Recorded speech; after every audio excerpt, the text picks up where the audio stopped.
గురూజీ 72 గంటల్లోనే ఫోన్లోనే అద్భుతమైన జ్యోతిష్య పరిష్కారం చూపిస్తారు. నమ్మండి, నమ్మకపోండి, ఇది నిజం.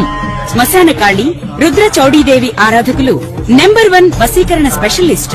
గురూజీ మనిషి పుట్టుక నుండి చనిపోయే వరకు వచ్చే అన్ని క్లిష్టమైన సమస్యలకు పరిష్కారం ఇక్కడ లభిస్తుంది. విద్య, ఉద్యోగం, వ్యవహారం, స్త్రీ ప్రేమ, పెళ్లి, సంతానం, స్త్రీ పురుష వశీకరణం, భూవశం, భార్యాభర్తల కలహాలు, కోర్టు సమస్యలు, విడాకుల సమస్యలు, చేతబడి, అప్పుల బాధ, ఇంకా మీకు ఎలాంటి సమస్యలు ఉన్నా 72 గంటల్లోనే శాశ్వత పరిష్కారం చేయబడును. శ్రీ గురుభ్యో నమః. హరి ఓం. శ్రీ మహాగణాధిపతయే నమః. శ్రీ మహాసరస్వత్యై నమః. శ్రీ గురుభ్యో నమః. హరి ఓం. తల్లి నిన్ను దలంచి పుస్తుకము చేతన్బూనితిన్, నీవు నాయుల్లంబందున నిల్చి జృంభణముగా నుక్తుల్ సుశబ్దంబు శోభిల్లన్ బల్కుమో నాదువాకునను సంప్రీతిన్ జగన్మోహిని పుల్లాబ్జాక్షి సరస్వతి భగవతి భారతి పూర్ణేందు బింబాననా.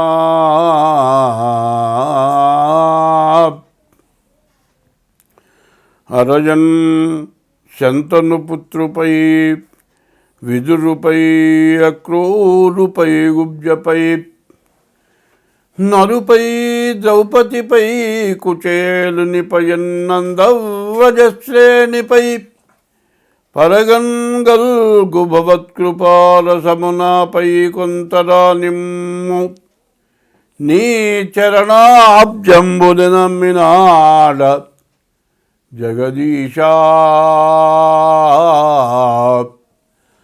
కృష్ణ భక్త ప్రియా అంటే సంవత్సరాది అంటారు. సంవత్సరాది కాదు, యుగాది. యుగ ఆది అంటే యుగం ప్రారంభమైన రోజును యుగాది అన్నారు. ఈ యుగాది చాలా విశేషమైంది. ఈ సంవత్సరం, ఈ యుగాది పేరు ఏమిటంటే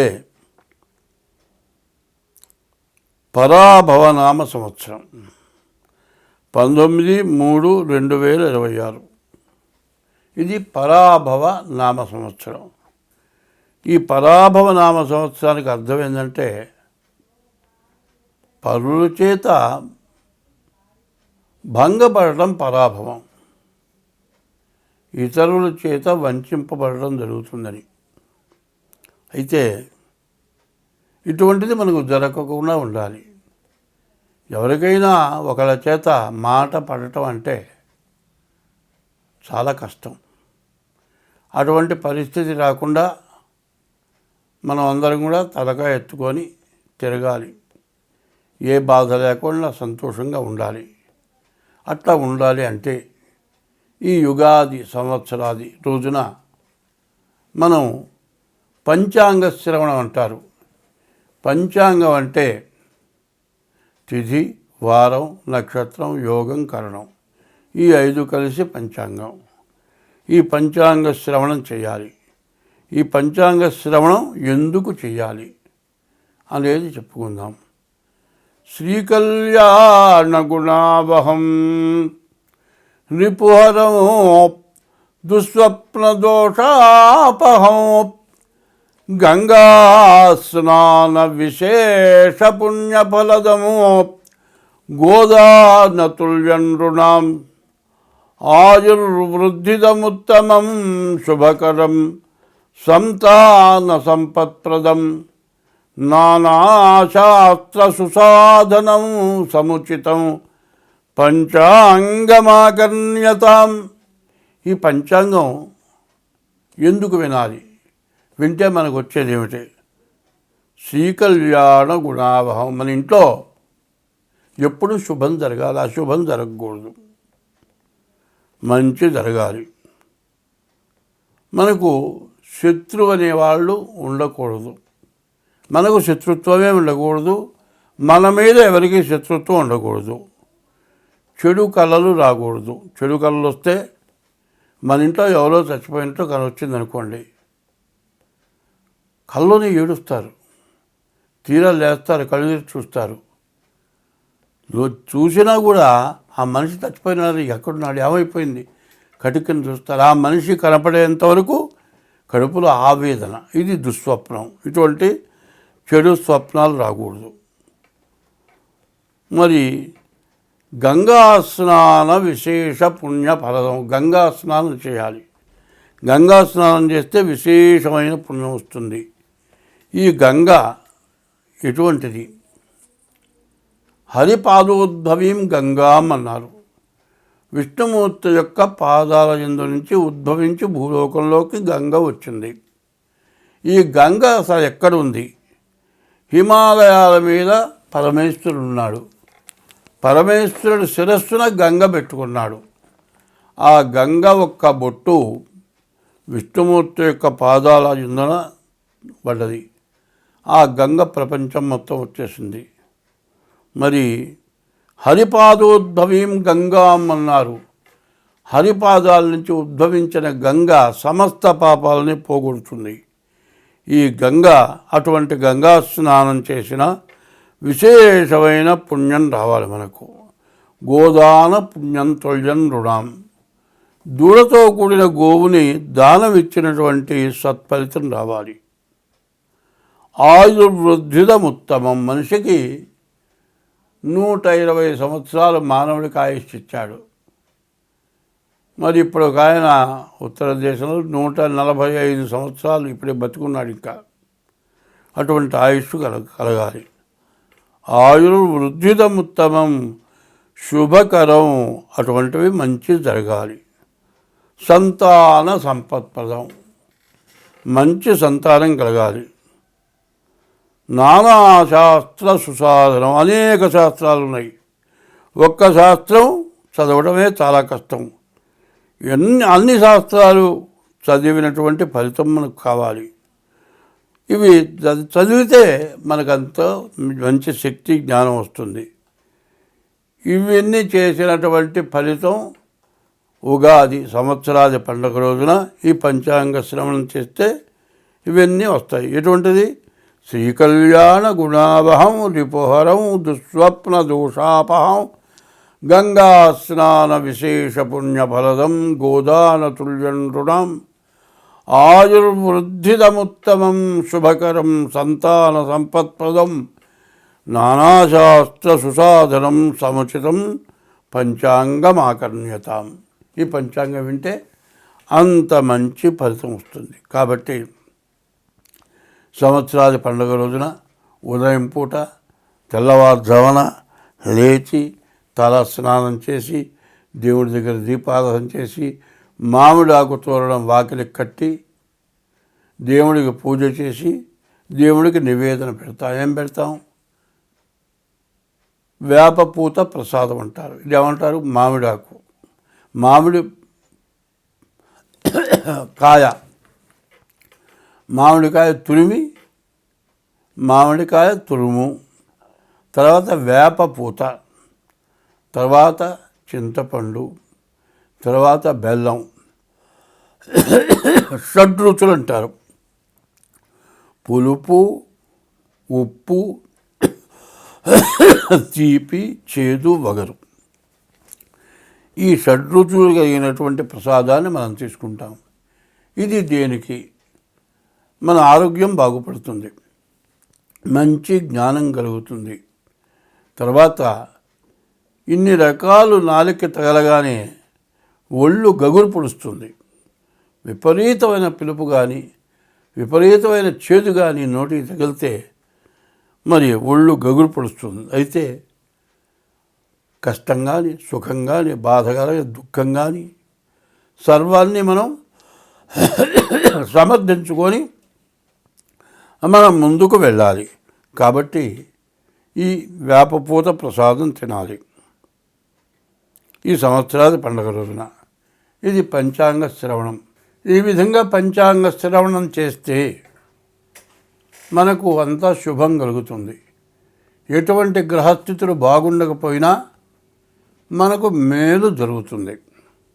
కాబట్టి ఈ రోజున ఈ సంవత్సరాది ఎప్పుడు 19/3/2026 అంటే 2026 సంవత్సరం మార్చి నెల 19వ తారీఖు గురువారం పరాభవనామ సంవత్సరం ప్రారంభమైంది. ఈ పరాభవనామ సంవత్సరంలో మరి నవగ్రహాలు 9 గ్రహాలు కూడా రాజ్య పరిపాలన చేస్తాయి. గురువారం రోజున పంచాంగం ప్రారంభమైంది కాబట్టి గురువు రాజు అయినాడు, కుజుడు మంత్రి అయినాడు, అట్లాగే సేనాధిపతి చంద్రుడు, సస్యాధిపతి శుక్రుడు, ధాన్యాధిపతి బుధుడు, అర్ఘ్యాధిపతి చంద్రుడు, మరి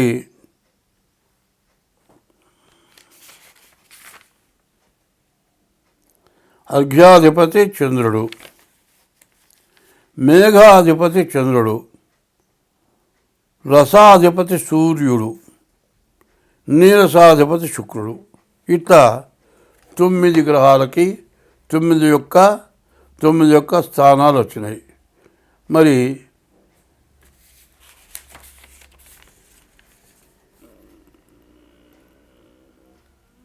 చంద్రుడికి మొత్తం 3 చోట్ల ఆధిపత్యాలు వచ్చినాయి.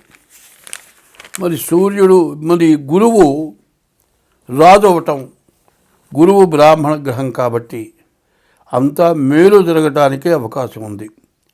ఈ గురువు వల్ల మరి బియ్యం, మరి వెన్న, నెయ్యి, పంచదార ఇటువంటివన్నీ కూడా బాగా పంట పండుతాయి. మరి ధరలు బాగా పెరుగుతాయి. సస్యాధిపతి శుక్రుడు అవటం చేత ధాన్యాలు, మరి తెల్లధాన్యాలు,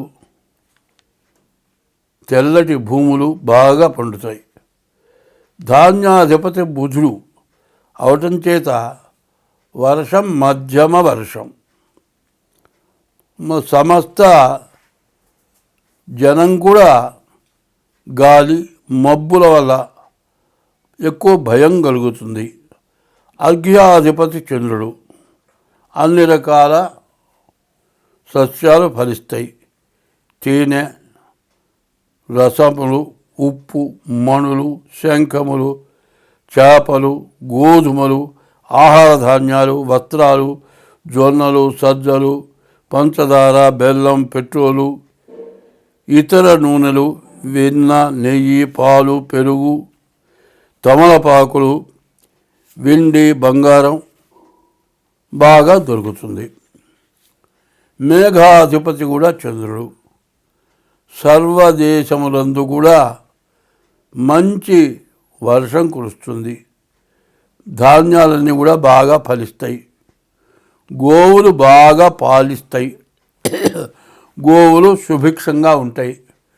గోబ్రాహ్మణేభ్య శుభమస్తు నిత్యం, లోకా సమస్తా సుఖినో భవంతు.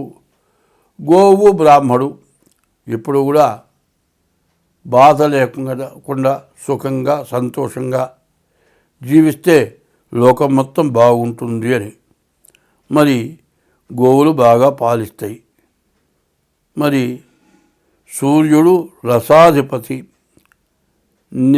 నెయ్యి, నూనె, బెల్లము, తేనె, వేరుశనగ, కొబ్బరి నూనె, ఆముదం, అవిసె నూనె, నువ్వుల నూనె, చింతపండు, నిమ్మ, నారింజ, మామిడి ఇటువంటివన్నీ కూడా బాగా ఫలిస్తాయి.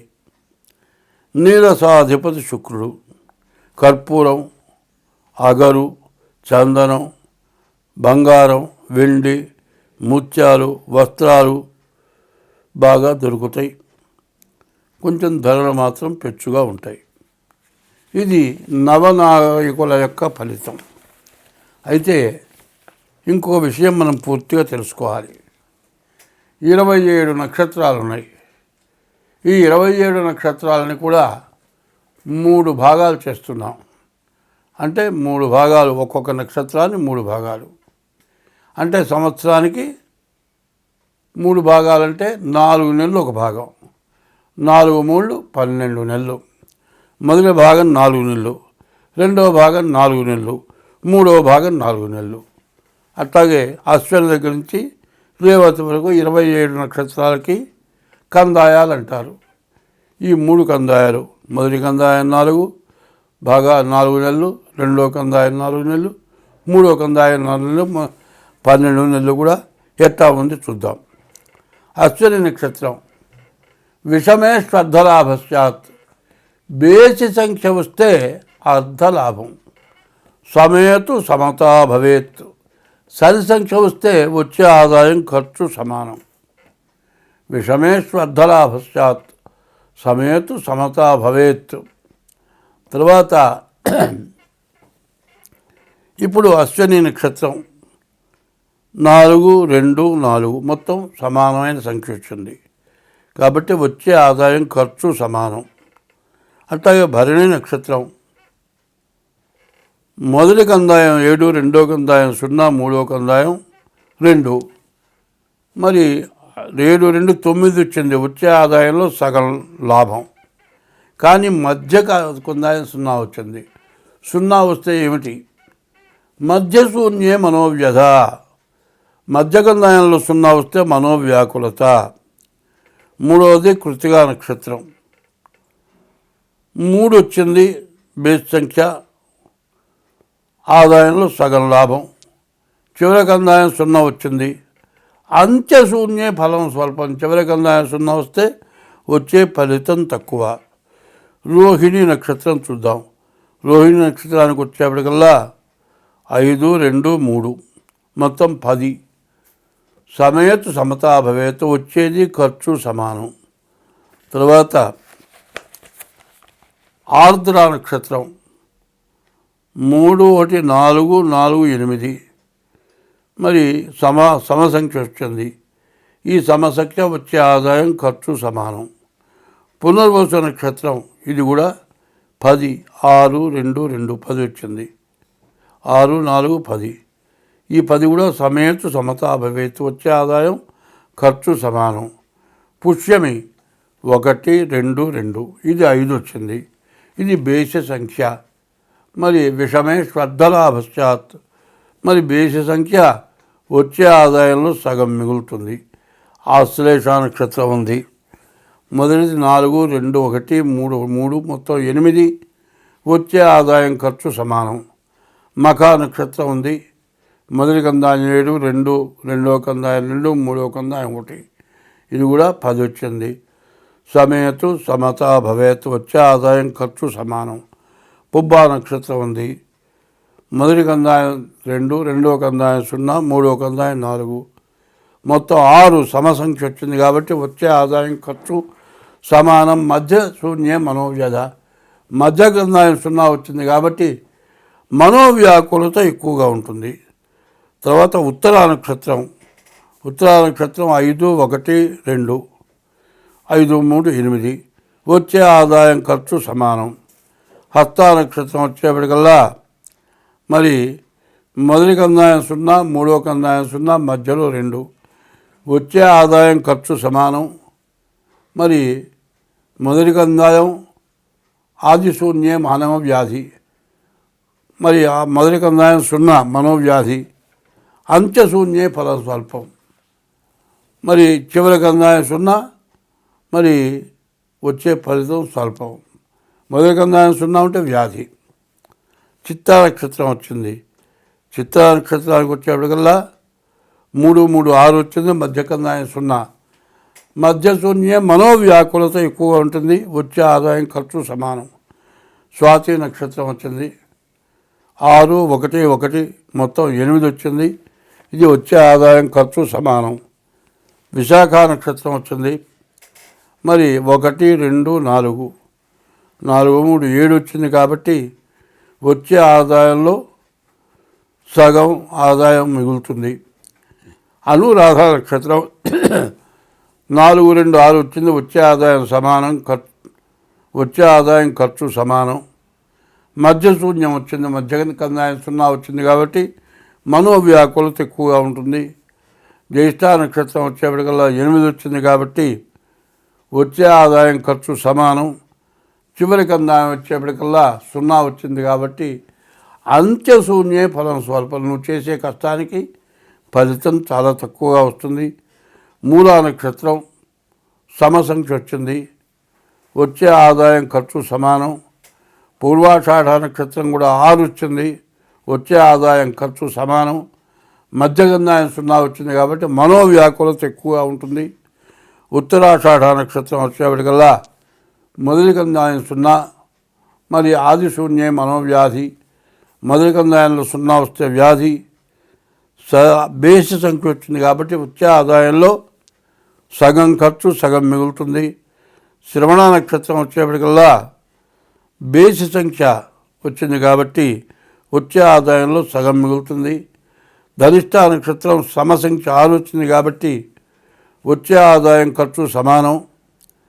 అయితే రెండో కందాయం మూడో కందాయం 0 వచ్చినాయి. మధ్యశూన్యే మధ్యకందాయం 0 వస్తే మనోవ్యాకులత. అంత్యశూన్యే ఫలం స్వల్పం. చివరి కందాయం 0 రావటం, వచ్చే ఫలితం చాలా తక్కువ.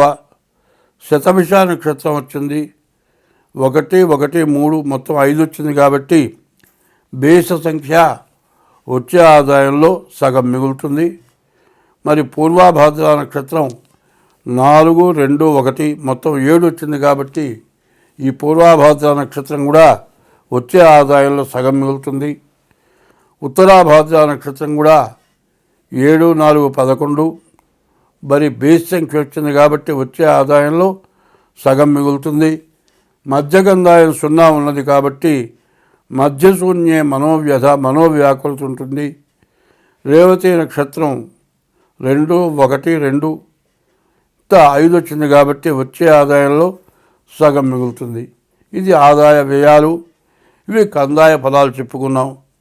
ఇప్పుడు ఆదాయ వ్యయాలు చూద్దాం. వచ్చే ఆదాయం అంతా ఖర్చు అంతా. మేషరాశి వాళ్ళకి 11 ఆదాయం, 5 ఖర్చు, 6 మిగులుతుంది. వృషభ రాశికి 5 ఆదాయం, 14 ఖర్చు, అంటే 9 ఎదురు పడుతుంది. మరి మిథున్ రాశికి వచ్చేప్పటికి 3వ రాశి మిథున్ రాశి, 8 ఆదాయం, 11 ఖర్చు, అంటే 3 ఎదురు అప్పు తేవాలి.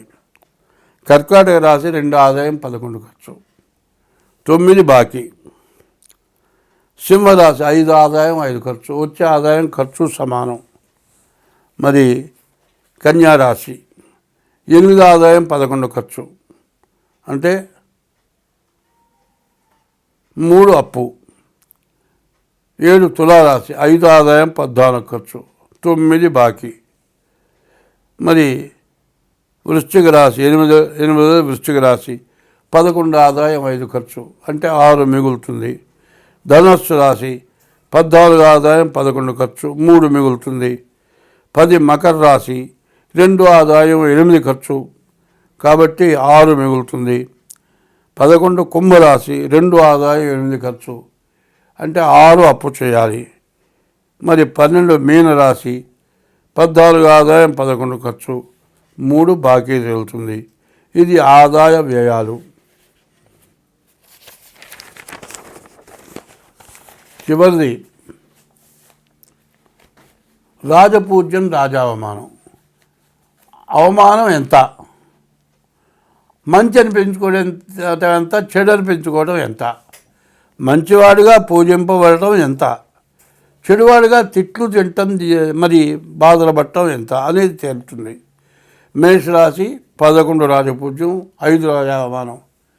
11 చోట్ల పూజింపబడతారు, 5 చోట్ల అవమానపడతారు. 2 వృషభ రాశి 5 రాజపూజ్యం, 5 చోట్ల పూజింపబడతారు, 14 చోట్ల అవమానింపబడతారు. మిథున రాశి 8 చోట్ల పూజింపబడతారు, 11 చోట్ల మరి అవమానపడతారు. కర్కాటక రాశి 2 చోట్ల పూజింపబడతారు, 11 చోట్ల అవమానింపబడతారు.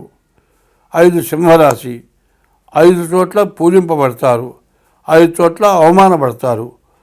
6 కన్యారాశి 8 చోట్ల పూజింపబడతారు, 11 చోట్ల అవమానపడతారు. 7వ రాశి తులారాశి. తులారాశికి 5 చోట్ల పూజింపబడతారు, 14 చోట్ల అవమానపడతారు. 8 వృశ్చిక రాశి. 11 చోట్ల పూజింపబడతారు, 5 చోట్ల అవమానింపబడతారు. 9 ధనుస్సు రాశి. 14 చోట్ల పూజింపబడతారు, 11 చోట్ల అవమానింపబడతారు. 10 మకర రాశి. 2 చోట్ల పూజింపబడతారు, 8 చోట్ల అవమానింపబడతారు. 11 కుంభరాశి. 2 చోట్ల పూజింపబడతారు, 8 చోట్ల అవమానింపబడతారు. మీన రాశి. 14 చోట్ల పూజింపబడతారు, 11 చోట్ల అవమానింపబడతారు. పరాభవ నామ సంవత్సరం 2వ రాశి. ఈ సంవత్సరానికి వృషభ రాశి ఎట్లా ఉందో చూద్దాం. ఈ వృషభ రాశి ఎట్లా ఉన్నది అంటే శుక్రుడు, శని, రవి, కుజుడు, బుధుడు, గురువు ఈ గ్రహాలను కూడా బాగున్నాయి. ఈ వృషభ రాశికి శని 11 సంవత్సరంన్నర పాటు వీళ్ళకి ఎదురంటూ లేదు. ఈ రాశి వాళ్ళకి బుధాదిత్య యోగం, వ్యాపారాలు బాగా సాగుతాయి. మరి కుజుడు బాగున్నాడు, ఇల్లు స్థలాలు కొనుక్కుంటారు. గురువు బాగున్నాడు, విద్య, ఉద్యోగం, విదేశీయానం ఇవన్నీ కూడా జరుగుతాయి. కానీ రాహుకేతువులు బాగాలేరు. కాలసర్ప దోషం ఉంది. దీనివల్ల ప్రతి పనికి కూడా పూర్తిగా ఆకంఠం ఉంటుంది, ఆటంకాలు ఉంటాయి. ఏ పని కూడా సాగటం కష్టం. కాబట్టి మీ డేట్ ఆఫ్ బర్త్ ద్వారా జాతకం చూపించుకోవడం చాలా అవసరం.